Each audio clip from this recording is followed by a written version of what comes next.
एक समय की बात है। एक राजा अपने 3 बेटों को अपने पास बुलाता है क्योंकि राजा बूढ़ा हो चुका था और वो चाहता था कि उसकी गद्दी उसी का कोई बेटा संभाले, पर कौन ये वो नहीं जानता था। तो उसने सोचा कि थोड़ा उनसे प्रश्न किया जाए, उनकी परीक्षा ली जाए, उनका एग्जाम लिया जाए। तो वो तीनों को बुलाते हैं कि मुझे तुमसे कुछ काम है। तीनों राजकुमार सोच में पड़ गए कि ना जाने राजा को आज हमसे क्या काम पड़ गया। राजा कहते हैं, मैं तुमको एक काम देता हूं, उस काम को ईमानदारी से करना होगा। और जैसे ही राजा ने बोलना शुरू किया, सब चुप हो गए। राजा ने अपने बेटों से पूछा कि अगर आप तीनों को किसी अपराधी को सजा देने को कहा जाए तो तुम क्या करोगे? तभी एक राजकुमार ने कहा कि मैं उसे बड़ी से बड़ी सजा दूंगा ताकि फिर कोई वो काम ना करे। दूसरा कहता है, मैं उसे प्राण दंड दे दूंगा कि अगली बार वो काम करने से पहले भी लोग डर जाए।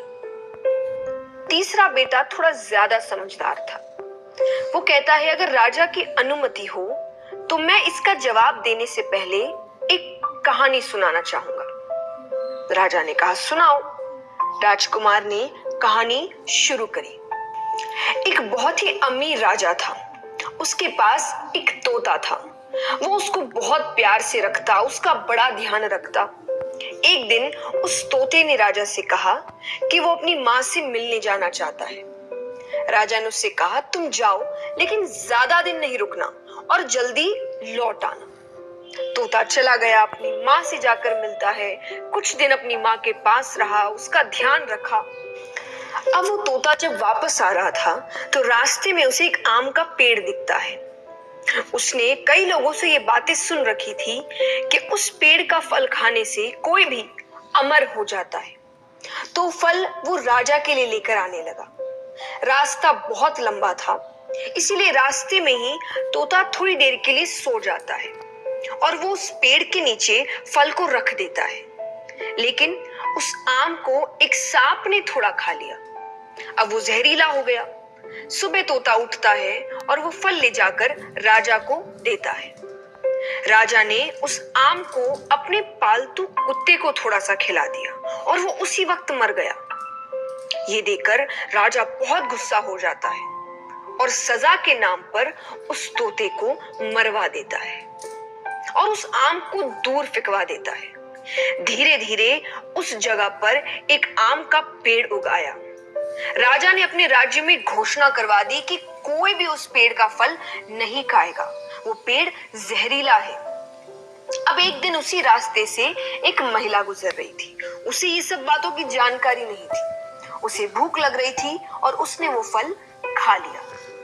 अब धीरे धीरे बात फैलती गई कि उसकी उम्र कम होती जा रही है, वो वापस से जवान होती जा रही है। ये बात राजा को पता चलती है। अब राजा को समझ आया कि उसने क्या गलती करी थी। वो अपने अफसोस पर रोने लगा। वो रोने लगा कि उसने सच जानने की कोशिश क्यों नहीं की, उसने तोते से सच पूछने की कोशिश क्यों नहीं की, सीधा सजा क्यों सुना दी। इस पर राजकुमार ने कहा कि मैं यही करना चाहता हूं। मैं नहीं चाहता कि बिना मैं सच जाने किसी को भी सजा दे दूं। कोई भी अगर आकर कह दे कि सामने वाला गुनहगार है तो मैं सजा सुना दूं। इसीलिए मैं पहले सब कुछ जानने की कोशिश करूंगा, सच पता करने की कोशिश करूंगा और फिर सजा देना है या नहीं देना है ये तय करूंगा। इसी से मैं सही फैसला कर पाऊंगा और किसी बेगुनाह के साथ गलत नहीं करूंगा। ये सब सुनकर राजा बहुत खुश होता है और अब आप समझ ही गए हैं कि वो राजा की गद्दी किसको मिलती है।